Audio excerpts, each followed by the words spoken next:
Good morning, good afternoon, good evening, wherever you find yourself today. Today is another beautiful day. Sorry for the late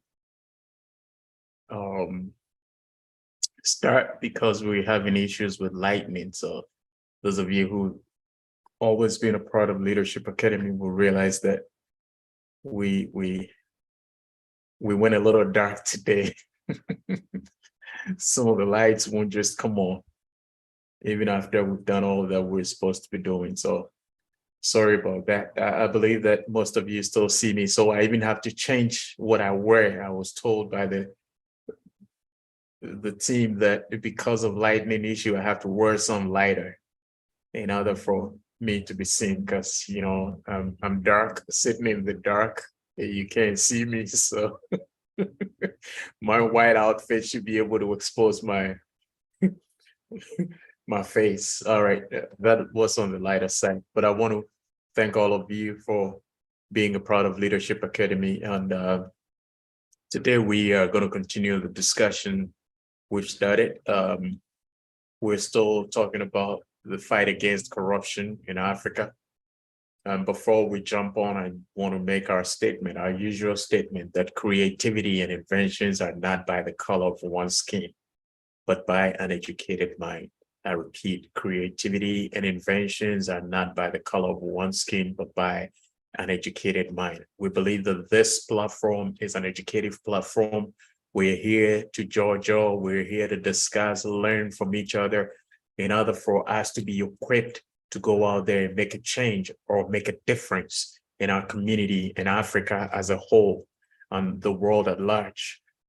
So that is why we're here. We don't shy away from dissenting opinions. If you have a dissenting opinion, if you don't agree with us on anything, feel free, table your opinion respectfully. Again, we don't insult on this platform. If you insult on this platform, we will politely take you off, because as we always say, we've never seen insults bringing up about any change. It rather incites passions and emotions. And guess what? When you insult, wherever insult reigns, negativity abounds. So when you insult people for doing the wrong thing, guess what they're going to do? They're going to continue doing the wrong thing.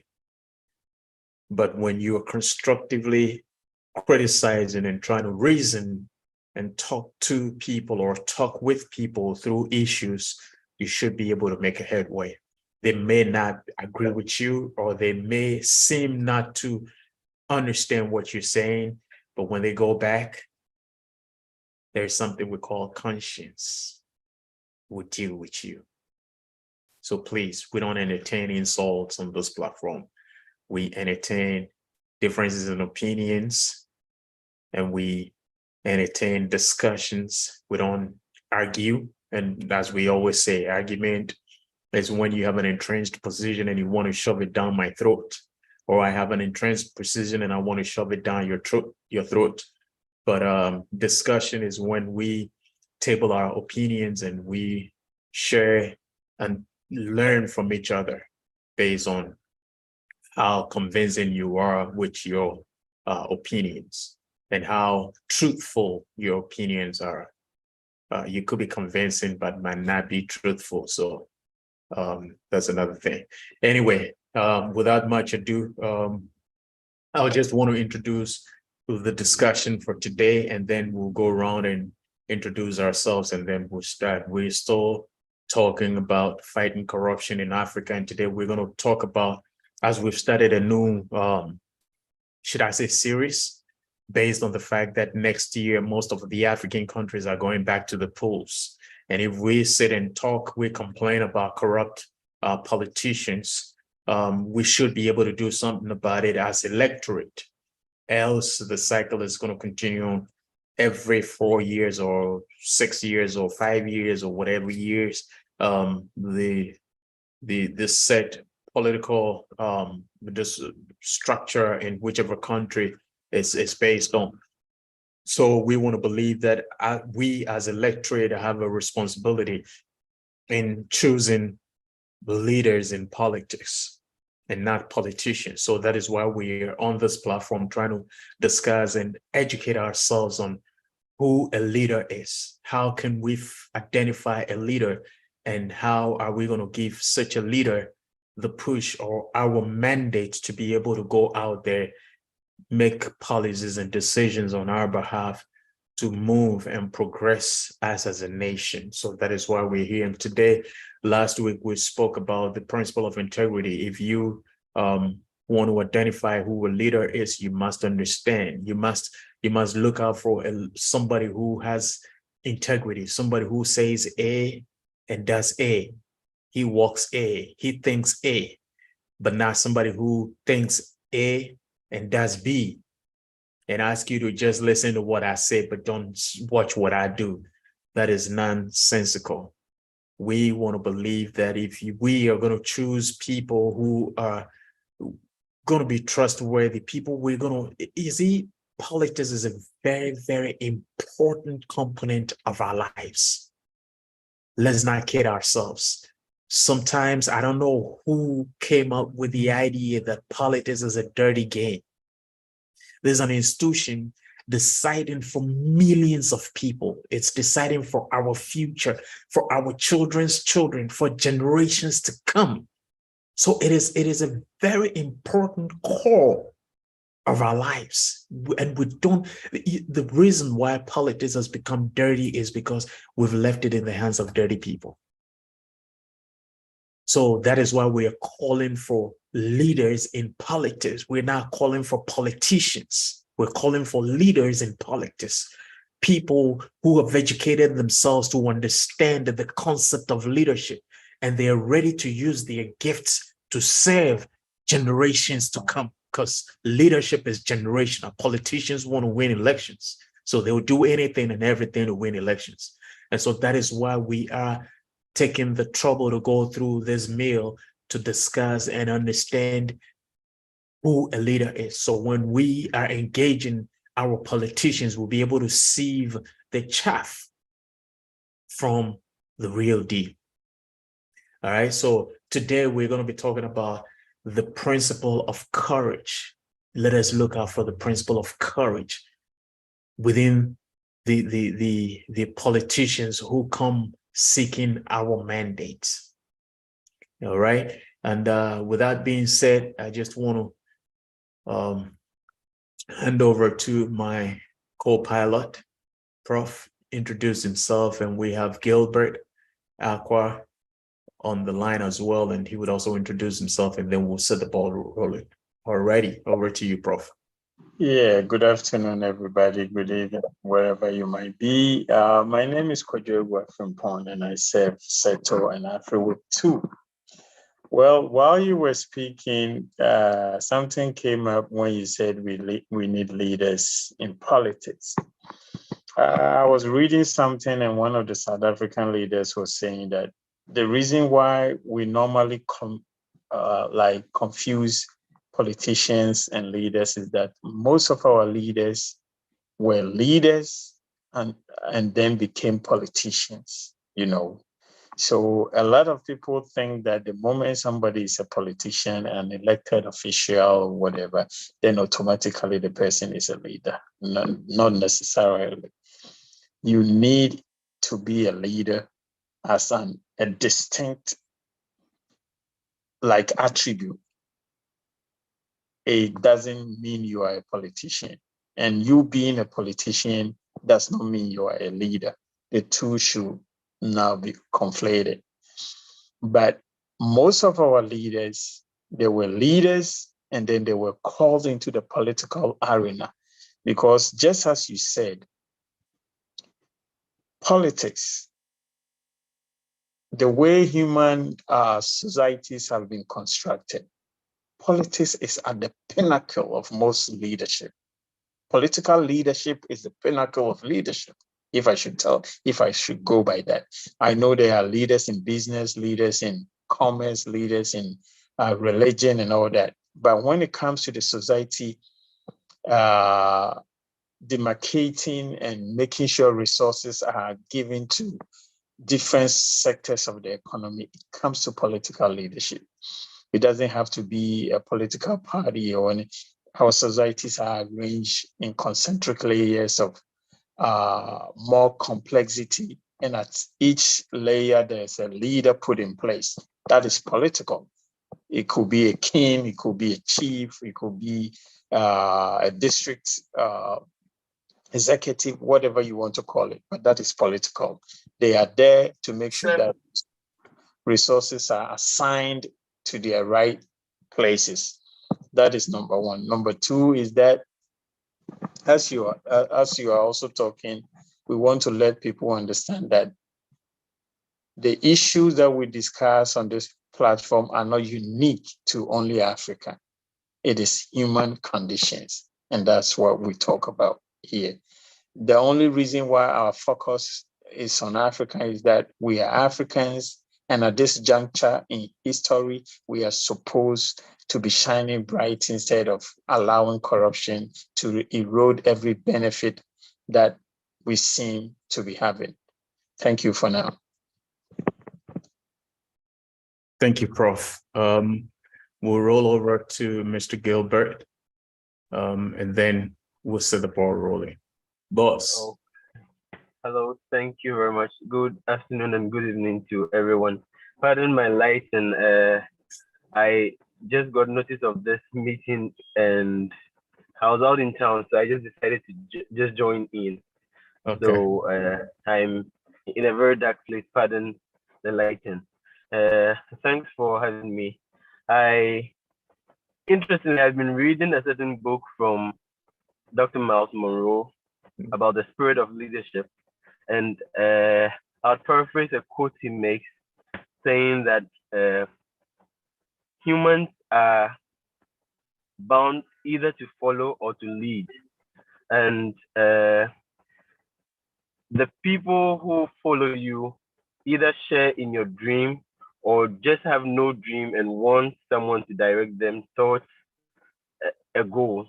And unfortunately, it looks as if most Africans at the moment do not really have an end in sight. All we are looking for is someone to say that let's go this way. And I believe that that is not the right way. Unfortunately, this has become the reason why we see most of the things we see. There are times I've questioned myself as to what people look out for when they are at the polls, when they go to vote, or when someone comes to them to say that vote for me. What is it they are thinking about? What is driving them to even stay to listen? Because if someone is saying something, you're having a conversation with someone and the person is not making sense, you are most likely to turn the person off or turn the person away. But if people are saying or voting for a certain caliber of people over and over, not getting the kind of results they expect, I ask myself, what kind of followers are we being? Or what kind of leaders are we having? Africa is supposed to be way ahead of every other continent. Looking at what we have, if resources are what is supposed to build a nation or a people, then Africa is supposed to have the best of everything. So the question then comes, what is happening? Is it that we are not being led in the right direction, or the people do not know what it is we want, so we don't demand rightly? I believe someone once said that leadership is cause and every other thing or everything else is effect. But sometimes if we the followers are demanding or are being accountable to ourselves first and then to those whom we have handed power to, we will get things done in a certain way. For instance, it has happened in other places where the people had risen to demand a certain bit of their own good of the national cake, if we should say, and by their persistence and consistency, they have had that. What is happening to Africans? Is it that we do not know what we want, or the people whom we have given authority to lead us in a certain direction do not know how to get there? It's either of the two. Either we've still not realized where we are supposed to be or what we want, or we are just allowing people to have their way. I think this is the beginning of the conversation, and there's a lot to talk about. Thank you. Thank you, Mr. Gilbert. You've actually downloaded a lot. So I tried to do this, and most of you who've been listening to us on this program would attest to the fact that I don't really side with definitions of stuff, especially when I look at stuff from certain context and certain lenses. One of the principles which it's very vital in making sure that we are looking at leadership through the right lenses is the principle the last time we spoke about the principle of integrity, and today we're going to be talking about the principle of courage. And I've looked at a couple of definitions for courage, but I really or particularly did not like all the definitions I saw. This is a definition which I have come up with. By the way, when Gilbert said I was reading the book, I thought he was going to say I was reading your book. That was just by the way, anyway. So this is a point that I made to a group the other time. If we talk about the principle of courage, we are looking at, and sometimes we confuse the two, courage and boldness. Courage, this is the definition I have for courage, that developing the tenacity or the strength to be able to do what is right, irrespective of the consequences. That is how I see courage. Boldness, in my definition, is developing the tenacity to do or the capacity to do what you like or what you want, irrespective of the consequences. And if we really want to see leadership at play, then we should be looking at for leaders who would display the principle of courage, leaders who would do the right thing, leaders who will say the right thing at the right time.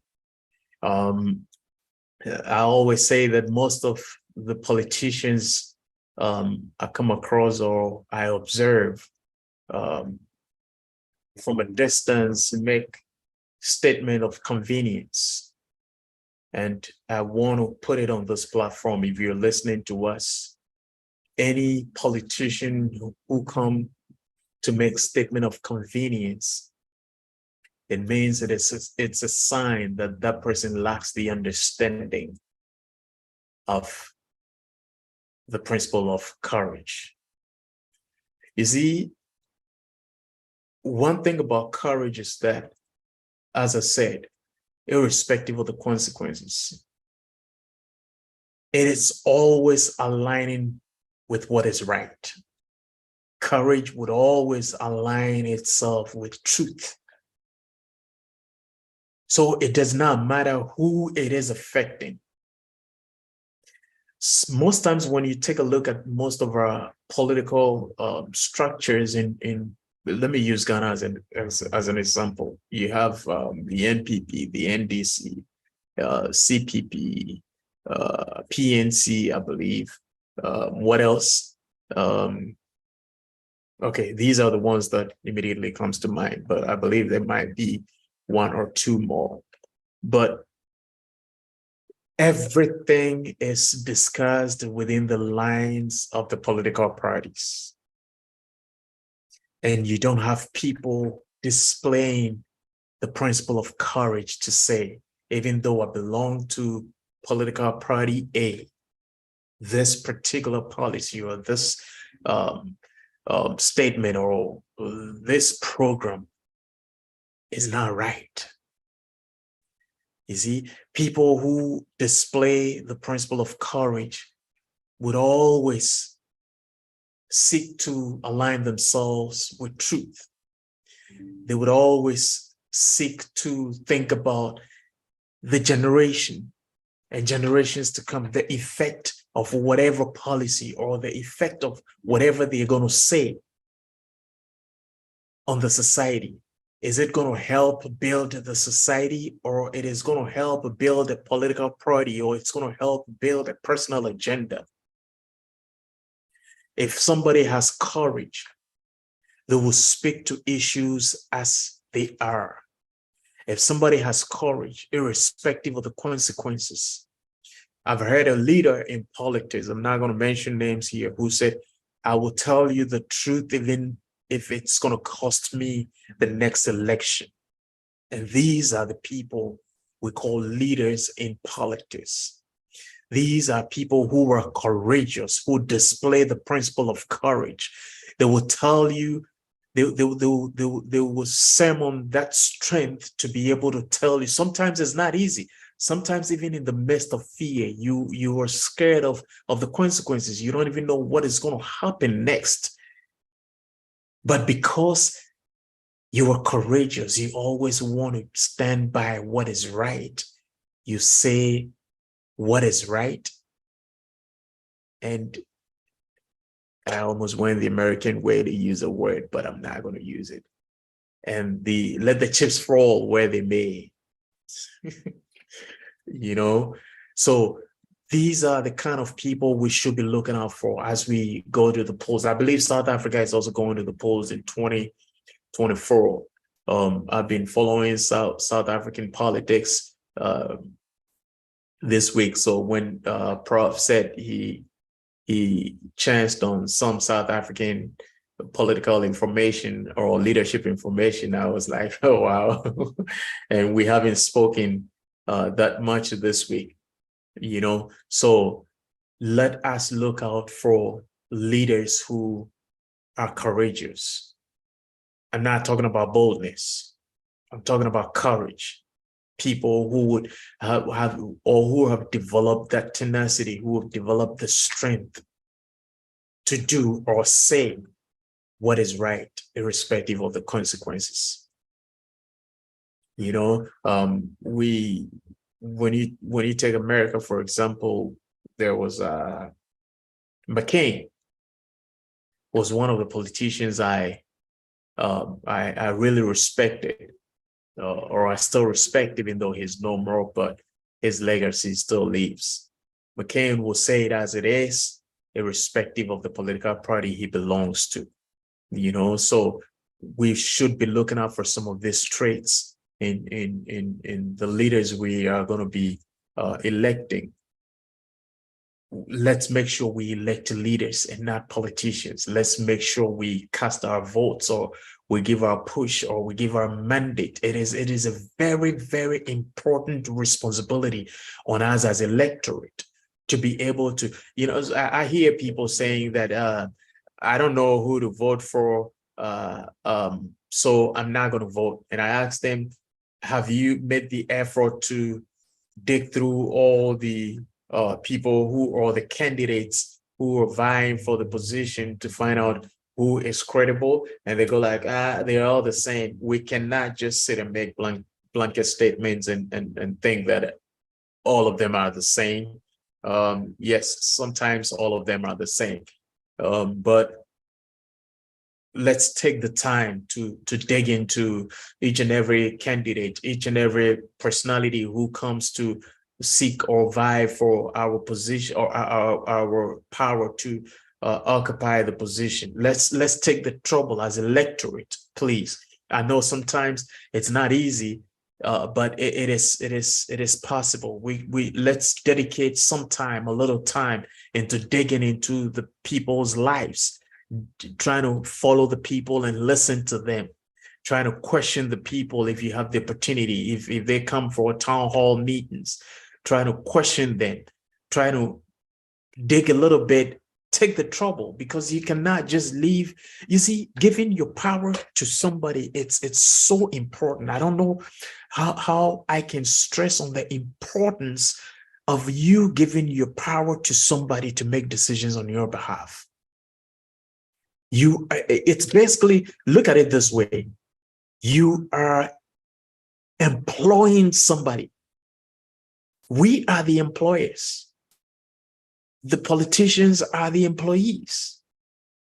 And I know that anytime we seek for any position in employment, what do? We go for interviews, right? They'll call you for interview. After you put in your application, they'll call you for interview. So take the trouble to interview these people. Take the trouble to check on what their credentials are. Take the trouble to dig a little bit, find out. Take the trouble to go to the town hall meetings and question them. Take the trouble to know what their policy stands are. Because one of the most important things, or one of the most important reasons why you're going to give your mandate or your power to somebody to make decisions on your behalf, as I said the other week, is that you are looking for somebody who has the same ideas you have. But because you don't have the opportunity to go make those laws, then I'm going to give you my mandate because I align with your ideas. I agree with what you are saying. I agree with your policy. I agree with your integrity. I agree with your personality. I trust in your integrity. So go and make decisions on my behalf. And not just my behalf, but on behalf of my children and my children's children. That is how important your power is. So please let us attach some importance to the mandate we give to politicians and not just throw it away by the basis of you being given some peanuts. They cannot even buy your mandate. Let's make our mandate valuable. Let us not make it cheap. Don't put any price on your mandate because it's priceless. It's your life. It's the life of your children. It's the lives of your children's children. So that is how important it is for us to dig into some of these people and to research.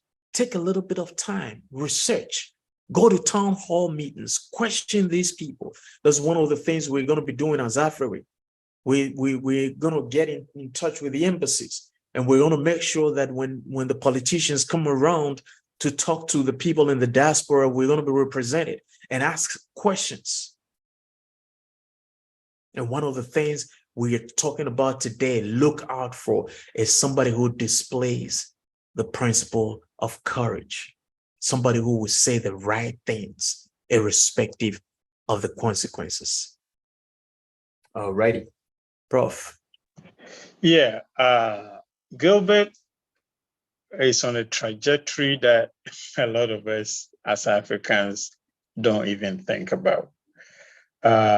When he was saying that it is either we have some ideas, like you said last week, and those ideas align with a political figure, and that's why we are voting for the person. Or some people have no clue what they are doing, and they are just looking for somebody to lead them. Now, we've been talking a lot about leadership principles, and there is a reason why some of these principles are called core principles, and then others are just attachments and whatever you want to call it. Courage is one of the most basic principles to live by if you want to be a leader. Let's establish that fact. Because if you are swayed by the wind at every juncture, you have no future. And if there is somebody who says this today, says something else tomorrow, does this today, does something else tomorrow, in a way that is haphazard, you should know that person is not a leader. He might be a politician, he's not a leader. Now, we are discussing these principles in a vacuum as if the electorate actually know what to look for. And that's why we go back to the principle of baiting the hook according to the fish. These politicians already know that a greater chunk of the electorate don't even want to know what principles they stand for.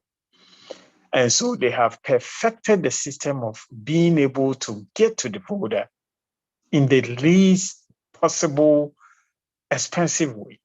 That's why you see people sharing goodies, sharing rice and peanuts and stuff like that in order to get votes. So if the individual voters have the courage to actually look out for people with integrity, with honesty, with all these core principles that we are talking about, I think a time will come when the method of just giving somebody something to vote for me becomes obsolete. And that's where people and organizations like AfriWeek, we should step up this educational campaign to make the electorate educated enough to understand that there's a very big difference between a leader and a politician. Now, let me reiterate this idea that the things that we talk about are not just an African problem. It is a human problem, a human condition. If you've been paying attention, there is a scathing rebuke to the former British Prime Minister Boris Johnson, scathing from their they call it the House. I forgot what they call it. Yeah. A panel sat down and went through his life, and you'll be shocked that this unrepentant liar got to the highest office of the land because people were not paying attention. The guy is said to be a complete liar. Almost every facet of his life is made up. And he got to be prime minister. We have a representative from New York in the US House whose resume is replete with lies. These people don't even have the courage to face their own lives. How can they have the courage to lead? We are not sitting here talking about this principle as if we are exempt from making mistakes or being stupid at some points in our life. For we say that everybody plays the fool, sometimes even the queen upon her throne.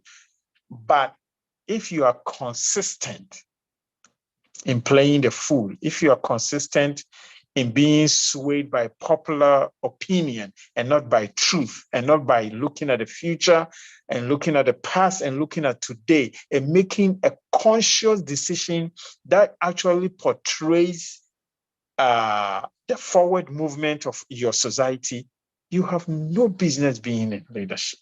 You could be a politician, but you have no business being in leadership. So let's continue to educate the individual voter, especially in our side of the world, where there are no counterbalances, to look out for these principles that we are talking about, so that it doesn't become, because I am telling you, the political elite are not going to change their tactics.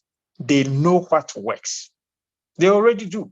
So those of us who have no leadership principles, who have no courage, we're just looking for somebody to lead us, they will always lead us astray. So if we are able to get to the voter, a greater chunk of it, and they understand that these are the things that we should be looking for in a leader. When the leader starts displaying these negative tendencies that have made Africa look the way it is today, they will not even get to the point where they are going to be voted in. And that's my take. All righty, Mr. Gilbert. Well, this conversation is really getting interesting. So as both of you were speaking, I was making notes. I had actually jotted a few points earlier, and it seems both of you have already spoken my mind, because I'm quite young, and most often I've asked myself what my peers, what my age mates think about, and I often question whether the people my age who are pursuing politics now really understand why it is they are getting into those fields or those areas. Because I wonder if you want to become a leader and all you are thinking of now is making money out of the system, then your motives are right from start what. And I made a point here that we can be courageous when we have done our research. This is a point I noted before either of you started speaking about education. And I ask myself, how can we be courageous if you're standing in front of someone whom you see superior to you, when in actual sense, the person should rather be grateful or thankful to you for giving them that opportunity. Unfortunately, most people are not courageous enough to demand what is right because we haven't educated ourselves enough to know what our rights are. People do not know what our rights are, so whatever we are given, we accept. And unfortunately, the people in authority, sometimes we mistakenly call them leaders because the position they find themselves in by virtue of we handing over our privileges to them makes them look like they are leading us somewhere. If we as the electorate educate ourselves better as to what it is we deserve based on the resources we know we have. For instance, if we know that for an amount of, let's say, $100,000, we should be able to put up a 12-unit classroom block. I'm speaking much in this sense because I'm in Africa, I'm in Ghana, and listening to what happens every now and then, I just want to make it more practical to where I am. So for instance, if we know how much, let's say 100,000 Ghana citizens should be able to put up, and we are giving something less, how does a person who doesn't know what he's supposed to get raise the question? If whatever it is you're being given is worth 20,000 instead of 100,000, how do you even get to know that you are being shortchanged? Unfortunately, we barely even have time to read through the Constitution to ask ourselves, what is the Constitution saying about this or that? How do I demand that the right thing is done? Whom do I speak to? Where do I go to find this information? It has taken parliamentarians in Ghana for so many years to have passed the Right to Information Bill. I think it had been going back and forth Parliament for close to 20 years, meaning I was probably very young then when it went there. People do not know how to demand simple information. The people in authority are equally making sure that we do not get that information. We do not get the education to know what it is we should demand. So my question regarding courage once again comes: how do we get courageous when we don't have the information, when we don't have what it takes to stand, to demand what is right? Perhaps this is a good initiative to reach out to many more people to educate the electorate, the citizen, that you actually have authority over the person who is representing you in parliament, because you are giving him the mandate because he is there because of you, and he is there to do your wish, and it's not the other way around. Unfortunately, in many parts of Ghana, most people have the notion that the parliamentarian is doing them a favor when it comes to when any form of development goes on and they are claiming, uh, how do I put this? They are claiming to be the ones who have made it possible. I wonder if roads are being made. This is our right. Roads are supposed to be made because we pay our taxes. Everyone is paying the tax of whichever amount. So if your road is being done, it's not a privilege being done you. It's something you're supposed to enjoy because you are paying for it. But unfortunately, people do not have this understanding because people are not being educated in this way to know that this is the way, this is what you must get for A, B, and C. Unfortunately, again, we either did not know where we are supposed to be going, or the person leading does not even know where we are going, but we just have to follow. And that is unfortunate. So I think we have to find a way to educate ourselves. Mostly, many people in Africa need that education to know what to demand and how to demand it. Thank you. Thank you so much. You've actually spoken uh, a lot of wisdom. Before we move on to talk about this, let me address this particular issue real quick. It was a text message I received over the week when somebody wanted to know what should be done by the electorate if they cannot find a competent politician to give their mandates to. Should they stay home and not vote? Would that also amount to them forfeiting their civic duties? I must say, this is my opinion. Usually, if we definitely, there's always a third force, irrespective of the fact that they might not be strong enough or they may not have the numbers to win the election. This is what I would do. If I can't find anybody, usually the third forces who are the, should I say, the minority amongst the big waves will get my vote. And this is the motive for doing that. If we all decide to, or those of us who are looking for change would want to vote for the third force, this is what's going to happen. At the end of the day, the third force would get a boost in the votes. And that will encourage other people to create a third force, because most of the time I'm speaking in terms of a terrain where you have only two major political parties or two major forces. So this is what you hear in most of these environments, that a third force cannot make any waves. A third force cannot bring about a change. They may not be able to bring about a change immediately, but they make waves in the sense that it'll cause people to believe in the third force phenomenon. So if you cannot find anybody, that's me, if I can't find anybody amongst the big waves, and usually the third forces, because they have not been, most of these third forces are kind of credible, let me put it that way. You can look into their backgrounds and you will see the things they've done and the things they stand for.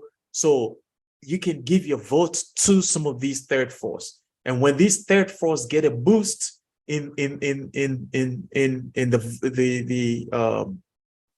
votes, it will encourage other people to believe in the third force phenomenon. So we'll get people coming into the third force. That is where we get leaders who are coming into the third force because they believe. And when they come into the third force, then we would be able to scrutinize them and trust them and give them our mandates. So that is my little opinion as to, I believe the name was Samson or so. Yeah, I believe the name is Samson. So if you're listening, or if you get the chance to listen to the podcast later, this is my 2 cents. I would definitely look for a third force who has some sense. You're not giving your mandate to necessarily for somebody to win an election. That's not what you're doing. It is important that they win the election, but then it gives you that peace of mind that I am aligning with somebody who is sensible, or I'm aligning with a leader. Okay, so we should not always immediately, we may not win the elections, or he might not win the elections, or she might not win the elections. But then for me, it will give me that peace of mind. One, I have fulfilled my civic duties. Two, my conscience is clear that I didn't say, oh, because none of them is good, let me go for the what you call it, the lesser evil, you know. So then I have looked for a force which, even though it's not a force based on numbers and the ability to win the elections, but it is a force where he's going to bring attention to that sector for people to start talking. How come this person was able to get a boost? Then people are going to be looking at the third force. So you're going to get more credible people. You're going to get leaders who are going to believe in the third force phenomenon. Because as it stands now, people don't believe in the third force phenomenon. They'll tell you, if you want to be a third force, or if you want to win the elections, you have to be a part of the major forces.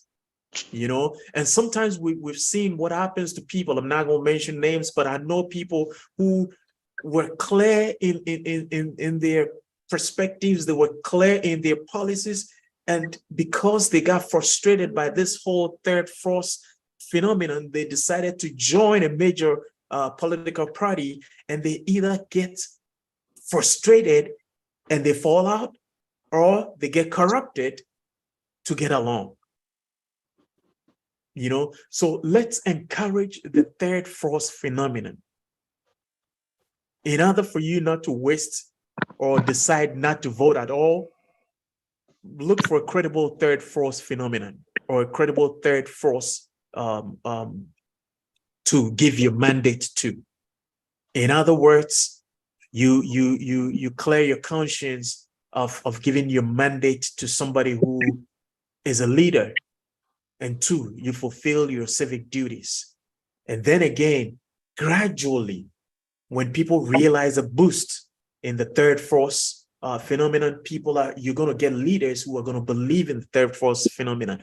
And then that third force becomes a force to reckon with. He becomes a power broker, because sometimes you go for second rounds. You know, so they become power brokers. So let us empower the third forces, as little or as small as they may. Don't think that, oh, this person is not going to win, let me not waste my vote. There's nothing like you wasting your vote. For me, you are even rather wasting your vote by giving your vote to a major force who is not going to do anything. You are rather wasting your vote by giving your vote to a major force who is not going to effect any change. So I think you're making your vote useful by giving it to a third force who might not win the elections, but might be in the position to broker power, or might be in the position to encourage people to look at the third force phenomenon, might be in the position to encourage leaders to get into it, because then they're going to be hopeful. They're going to be hopeful that even if they become a third force, they are going to align with a certain number of the people who are intelligent enough to understand their leadership skills and their leadership gifts to give them their mandate to occupy the office. So that is my 2 cents in answering that question. I don't know if I did justice in answering your question, but that's what I would do in that scenario. But one of the things I also want us to look at, I know time is fighting us, but now we're going to be having the Leadership Academy every 2 weeks, every other Saturday. So next Saturday, we're not going to be here. The following Saturday, we're going to be here. The other thing is, Prof made mention of the fact that leaders don't make mistakes. Yes, leaders do make mistakes. As a matter of fact, some of the greatest mistakes are made by leaders. But this is the difference. And we said this last week, but I'm giving it a little twist this week. Leaders don't make statement of convenience. They don't make statement of convenience. They make statement of conviction. So he might make a mistake. It might be a mistake, but they would come back. They will come back and correct their mistakes. That is what leaders do. They will come back and correct their mistakes. So when people make statements of conviction and it backfires, or there's something wrong with it, you realize that the statement or the action was based on certain principle. It was not based on the fact that I want to win the hearts of these people, or I want to win the elections, or I want to win power, but it was based on certain principles. And then he or she needs to be questioned to explain. And he would have to come back and explain and accept the fact that it was a mistake. So the difference is that the statement or the policy was not a convenient one, but it was one out of conviction, which was a mistake. And that is where we should understand that as human as we are, we're bound to make mistakes. And again, leaders make some of the worst mistakes, but then they come back and correct, they accept responsibility and correct those mistakes. And some of them, by way of correcting the mistake, will be by stepping aside and allow somebody who has the know-how or has the gift or the equipment or the tools to take over and fix the issue. So let us look out for people who are courageous.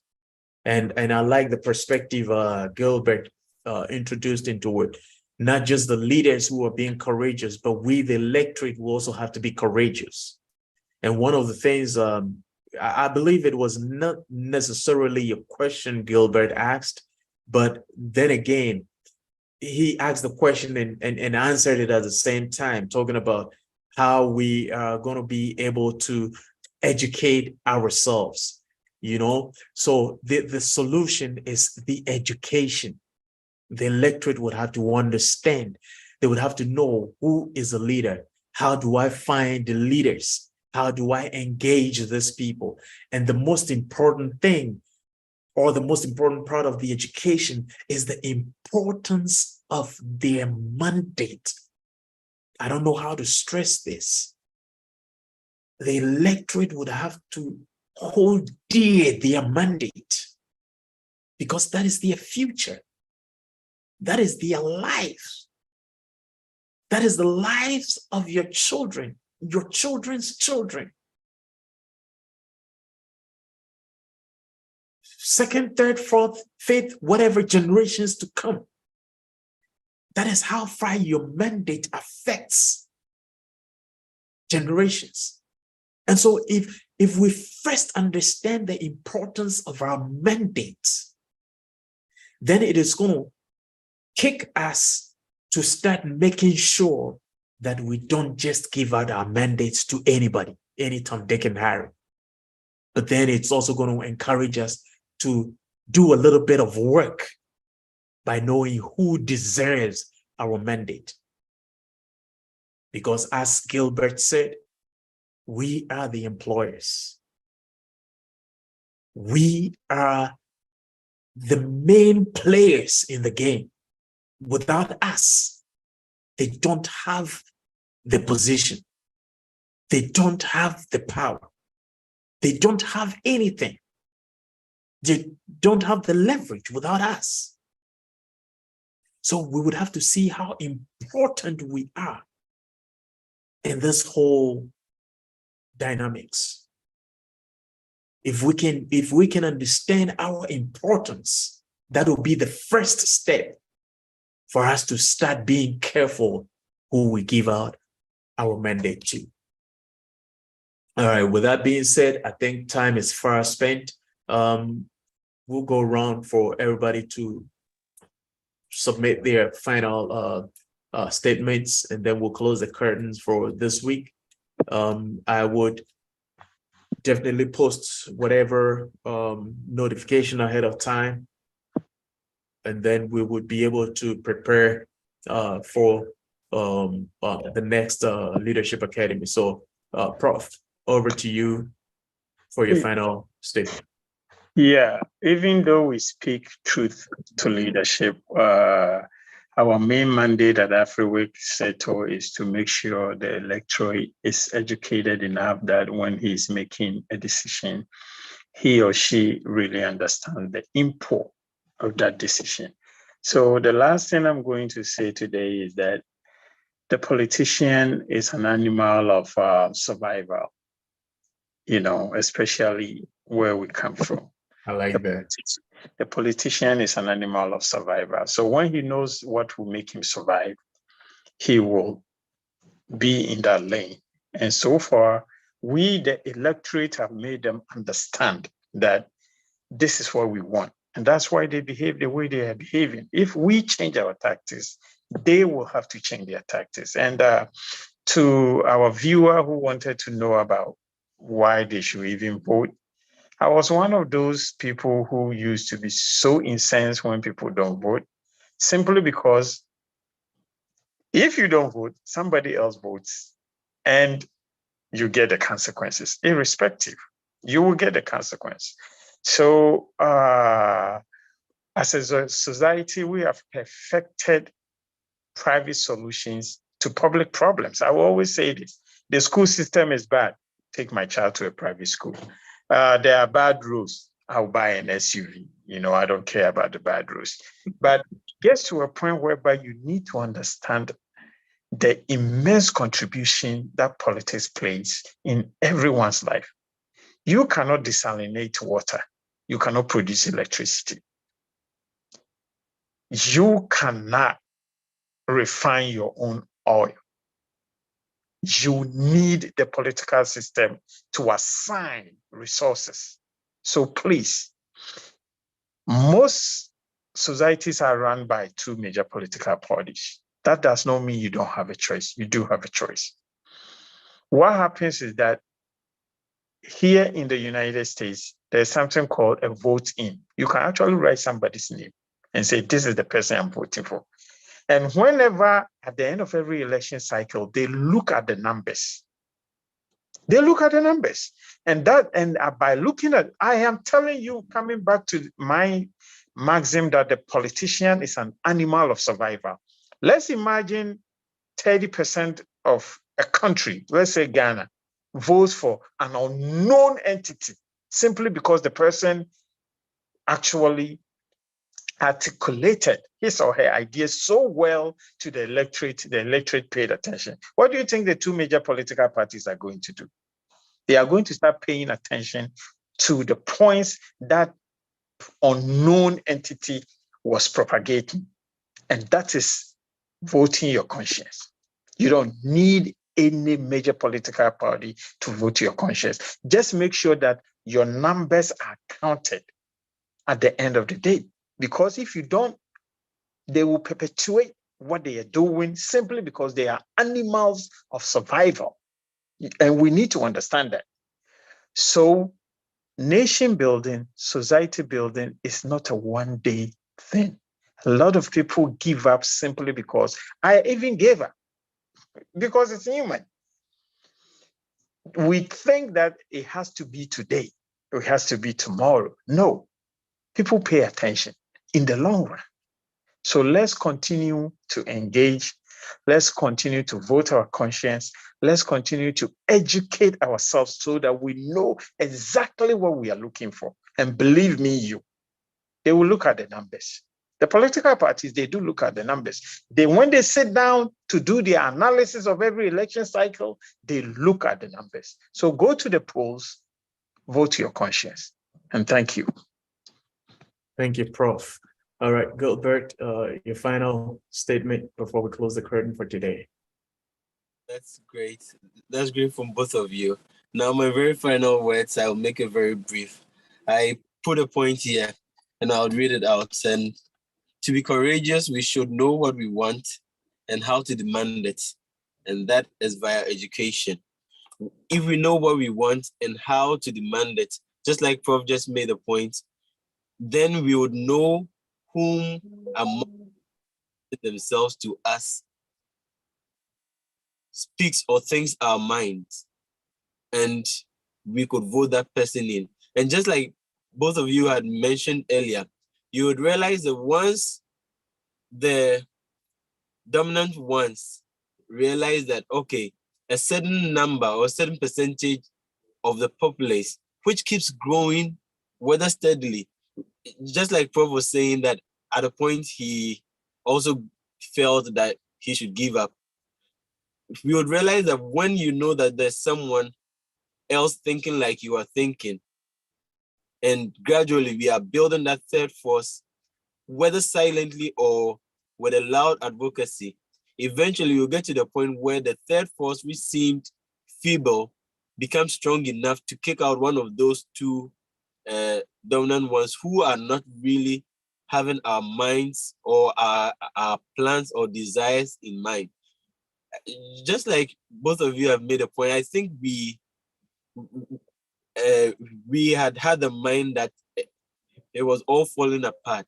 But I think with you or either of us in whichever place, and whoever might be listening or watching elsewhere, who shares this kind of ideas, gradually we are building the third force.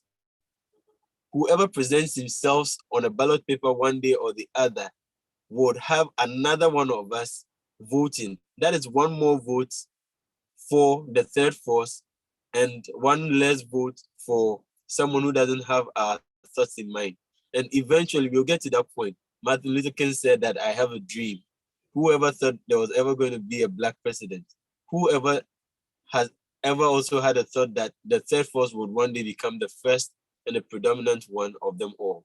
We have that mandate. All we have to do is to educate ourselves and many more, and one day the third force will become the first force. Thank you. Thank you so much. All we have to do is to educate ourselves.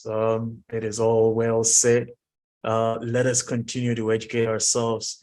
On that note, I would encourage that let us also introduce this platform to our friends, our family, loved ones.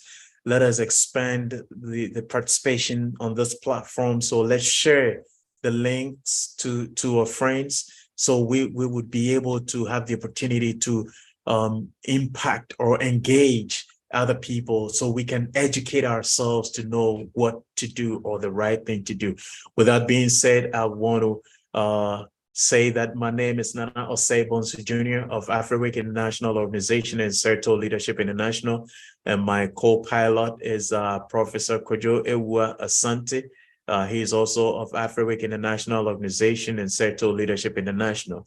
And today we had a guest, Mr. Gilbert Aqua. I hope he's going to be with us next 2 weeks, and also invite some of his friends to be a part of this show, so we can together educate ourselves and make an impact in our communities and in Africa and the world at large. Thank you for your time. Hopefully, we'll see you again next 2 weeks. Take care. Bye-bye.